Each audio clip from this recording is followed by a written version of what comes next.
In the future world, every person has a digital timer on their arm. Once the countdown reaches 0, that person will die instantly. Although genetic modification has frozen everyone's physical age at 25, if they want to keep living, they must constantly earn time, because time is the only currency in the future. People earn time, and they also spend time. The rich can live forever, but the poor must struggle daily just to survive. Will grew up in the ghetto. Every day when he wakes up, he has less than a day left on his timer. He lives with his mother. Although she's already 50 years old, she still looks like she's 25 because of genetic modification. Today is her 50th birthday, and Will had worked overtime yesterday to buy a bottle of champagne to celebrate. But today, they don't even have time for a celebration. After paying the necessary rent and utility bills, they are left with only a tiny bit of time. Even so, before leaving the house, his mother still gave Will half an hour so he could eat breakfast. After saying goodbye to his mother, Will ran off to buy breakfast. But he didn't expect that prices had gone up again today. Now, even a regular cup of coffee costs 4 minutes.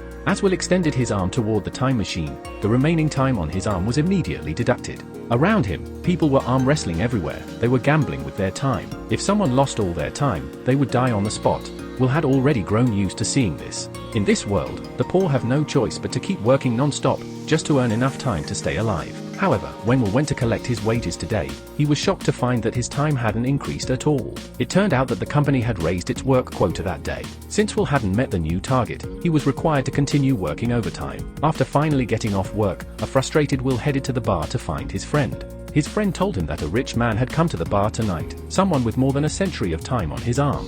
All expenses that night were being paid by this wealthy guest. Out of curiosity, Will turned to look, but unexpectedly, he noticed someone else first. He immediately stepped forward to warn the rich man that someone had their eye on his time. But before Will could even finish speaking, the time thieves had already arrived. The bar's customers quickly fled in panic. It was obvious the thieves were targeting the wealthy man. Yet when the rich man saw the robbers, he didn't show the slightest sign of fear. He said he would hand over his time willingly, but only after he finished vomiting. Then, he stumbled toward the restroom. However, while the man was throwing up, Will took the chance to rush in. Before the thieves could react, Will grabbed the rich man and helped him escape. They eventually arrived at an abandoned building. Once the immediate danger had passed, Will asked the man why he came to a place like that, and why he had purposely shown off his time. Doing so could bring him serious, unknown danger. After calming down, the rich man revealed the truth about their world. For a few to live forever, the majority must be sacrificed. If no one ever died, what would happen to the newly born? So the rich maintain a stable death rate in the ghetto by controlling taxes and prices. That's the only way to preserve social order, because time is a limited resource. If the wealthy want to live forever, they must find every possible way to strip time away from the poor. Will was utterly shocked after hearing this. Then, the rich man asked Will a question. If you had as much time as I do, what would you do? Will looked down at his watch and replied. The two of them fell silent, staring at each other without a word. The next morning, while Will was still fast asleep, the rich man quietly came to his side and transferred all of his remaining time to Will, leaving only 5 minutes for himself. When Will woke up, he realized the rich man was gone, and found that he suddenly had an extra 100 years on his timer. He walked over to the window and saw a message the man had left behind. It told Will, "Don't waste my time." Looking through the glass, Will saw the rich man sitting at the edge of a bridge. He immediately rushed out, but it was already too late. As the countdown on the man's arm reached 0, he began to convulse, and then fell straight into the river. By the time Will made it to the bridge, the man was already lying motionless in the water, dead. Will was overwhelmed and didn't know what to do. He immediately went to find his best friend. After hearing what happened, his friend told him to stay low-key. In the poor district, having that much time was a dangerous sin. After thinking for a while, Will gave his friend 10 years worth of time. Then, he bought a bouquet of flowers and went to the bus stop where his mother usually got off. Today, he wanted to surprise her, but something unexpected happened on his mother's side. The bus fare had suddenly increased from 1 hour to 2. She didn't have enough time left to cover the new price. She explained that someone would be at the stop to make up the difference, but no one on the bus was willing to help her. So, she had no choice but to jump off the bus and run home on foot. When Will didn't see his mother getting off the bus, he realized something might have gone wrong. He started sprinting in the direction of her usual route. At the same time, his mother was also running toward him. The two of them ran wildly across the street until they finally saw each other. His mother reached out her hand, and Will rushed forward even faster. But just as they embraced, the countdown on her arm hit 0, and she died in Will's arms. Will held his mother and cried bitterly. In that moment, his eyes were filled with hatred. He swore to himself that he would make those who created the rules pay the price. In the future, it's illegal for rich people to run. Luckily, Will reacted quickly and stopped in time, because in the eyes of the wealthy, they have more than enough time to enjoy life and should never rush. Ever since his mother died in his arms, Will swore he would break the rules set by the rich. So, he prepared to take a cab to the wealth district. Along the way, he had to pass through multiple checkpoints, and each one required a hefty toll. As expected, the wealth district was worlds apart from the poor neighborhoods. The environment was beautiful, and skyscrapers towered everywhere. It was a sight Will had never seen before. As soon as he got out of the car, his instincts made him start running, but the people around him immediately gave him strange looks. That's when Will remembered he now had over 100 years of time, and running made him stand out. His unusual behavior caught the attention of a young woman. She had never seen anyone run just to save time. When Will arrived at a hotel, he booked the most luxurious suite. It was time for him to start living like the rich. But what he didn't realize was that, despite his efforts to blend in, his habit of eating quickly still made him stand out awkwardly among the wealthy. Soon, nighttime arrived. Will went to the Royal Casino. The entry fee alone cost 1 full year. Coming from the poor district, Will only knew how to play one card game. Unexpectedly, this table was high stakes. The opponent started with a bet of 50 years. With no other choice, Will matched the 50-year wager. But Will had underestimated his opponent. The man sitting across from him was the director of the time bank, and he had more than 10,000 years on his timer. When the director raised the stakes by another 200 years, Will suddenly saw through the man's bluff. He went all in, betting all his time, leaving only 30 seconds for himself. If he lost, he would die instantly. Fortunately, when the judge revealed the cards, Will won the round and took home a pot worth over 1,000 years. His fearless, desperate play shocked the bank director. Impressed, the director invited Will to a banquet he was hosting the next day. Meanwhile, the girl who had been watching Will during the day was actually the director's daughter, Eva. To attend the banquet, Will spent another 60 years to buy a luxury sports car. When he arrived at the director's home, he was greeted by 3 stunningly beautiful women at the door. The director introduced them one by one: his mother-in-law, his wife, and his daughter. Such was the life of the rich, time had left no trace on their faces. At the banquet that followed, Eva approached Will on her own. She had already guessed that Will came from the slums, but she didn't hold it against him. In fact, Eva envied Will's life. At least he had the courage to do whatever he wanted, unlike her. Always bound by strict rules. Those were the rules that the rich had to follow in order to live forever. Will confidently led Eva outside the villa. There, the vast blue ocean stretched out before them. It was the first time Will had ever seen the sea. Without hesitation, he took off his clothes. Eva was shocked as she watched Will dive into the water. After a moment's hesitation, Eva broke her own lifelong rule and jumped in after him. This was the first time she had defied her parents' rules. Just as a strange, emotional atmosphere began to grow between them, the bank director suddenly appeared. The two quickly returned to the villa. But before Will could breathe a sigh of relief, the time police arrived. They had tracked Will through surveillance footage and discovered that he had been at the scene of the rich man's death. Not long after, he showed up in the wealth district with a massive amount of time. Now, they suspected Will of murder. Will explained that the time was a gift. The rich man had given it to him willingly. But the police didn't believe anyone would give up immortality and choose death. They didn't care about justice or fairness. All they saw was that this much time should never belong to a poor man. The officer then confiscated all of Will's time, leaving him with only 2 hours, just enough to complete the arrest procedure. Realizing that even the police had become corrupted and unjust, Will acted.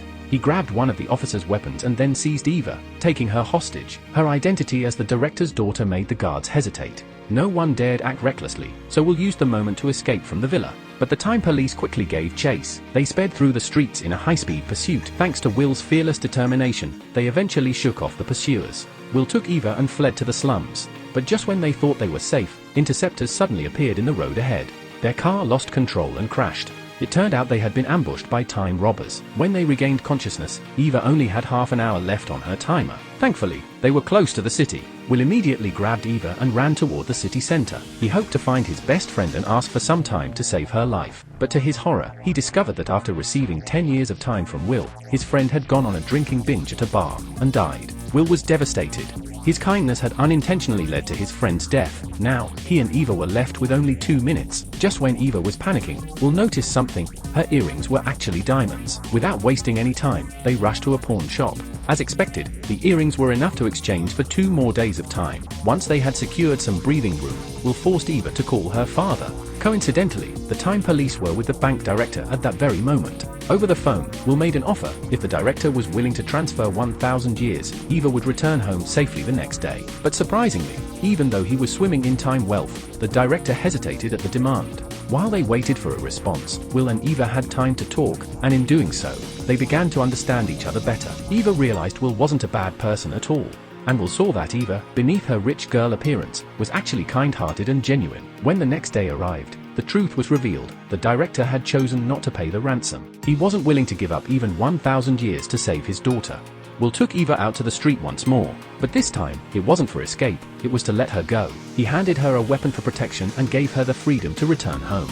But in their short time together, Eva had already fallen in love with this brave and selfless young man. She picked up the phone again and called her father. After his refusal to pay the ransom, she could clearly see her father's cold and heartless nature. However, as the call was happening, the time police had tracked their location. Will hadn't even realized the danger, but Eva acted fast. She grabbed the weapon and fired. The officer dropped to the ground. Things had already gone too far, so Will seized the moment and took the officer's remaining time. They quickly fled the scene in a car. Once they'd escaped to safety, they saw themselves on TV. The news now branded both of them as wanted criminals. But instead of fear, Eva felt something new. This was her first time seeing how unfair society really was. She and Will made a pact. They would fight back against the system and rebuild society with fairness. So the two of them began their mission, robbing the rich to give to the poor. After learning how to use their weapons, they took action. They started by robbing wealthy individuals passing through the area. Once they gained some experience, they targeted the time bank itself. The two of them stole a massive amount of time units from the bank, but they didn't keep any of it for themselves. Instead, they distributed it throughout the slums, giving time back to the people who needed it most. However, as the duo kept striking more frequently, the timekeepers quickly tracked down their location. Just as they were about to target a customer, the time police quietly surrounded the building. Fortunately, Will had stayed alert. Without hesitation, they smashed through a window and escaped. But the timekeepers didn't give up. Relying on his deep knowledge of the slums, Will led Eva through narrow alleys and rooftops. Just as the officers were closing in, they jumped into a car and sped away.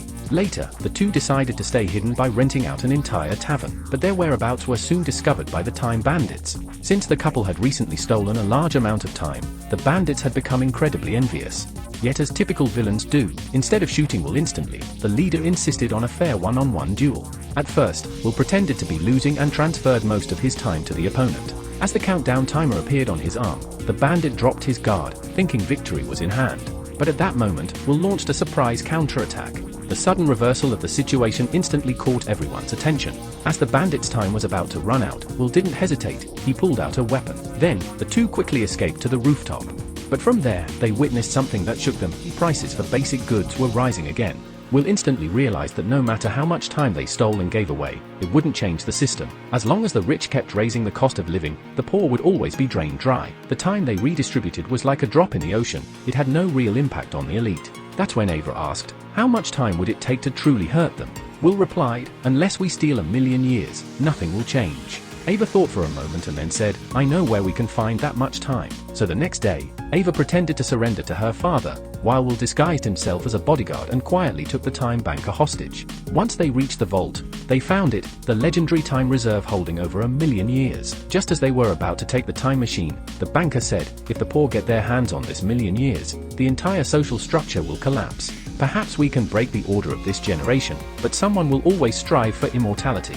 And the cost of eternal life can only be the sacrifice of others. So, sooner or later, society will return to what it is now. But Will responded, then I won't touch it, even if someone has to die. Just as they were preparing to take the time machine, the time police had already discovered their actions. In order to stop the time from reaching the slums, the police immediately issued a kill-on-sight order. Fortunately, Will had grabbed the banker's car, and its powerful bulletproof capability allowed him to break through the blockade. Once Will returned to the slums, he quickly distributed all the time to the poor, but the time police soon caught up with them. Will and Ava were forced to keep running, but the time police were hot on their heels. Will wasn't worried, though, because he only had a few minutes left. The police would have to extend his life if they wanted to catch him. In that moment, the police suddenly realized something. They looked down at their own arms, and as they collapsed, Will had no choice but to drag Ava along and continue fleeing. But their time was about to run out. Just as things seemed hopeless, Will spotted a police car parked nearby. It was equipped with a time machine. They immediately sprinted toward the car, running for their lives. Will reached the car first, quickly replenished his time, and then rushed back toward Ava. He couldn't let his loved one fall in his arms again. With everything he had left, Will made it just in time, and the two lovers embraced tightly. The story concludes with the people of the poor district benefiting from the 1,000,000 years of time, ultimately leading them to cross into the wealthy district. The boundary between the two time zones is finally broken, and even the time police give up on guarding time. However, Will and Ava continue their mission of redistributing wealth, becoming time bandits. They now serve as guardians of fairness and justice in society.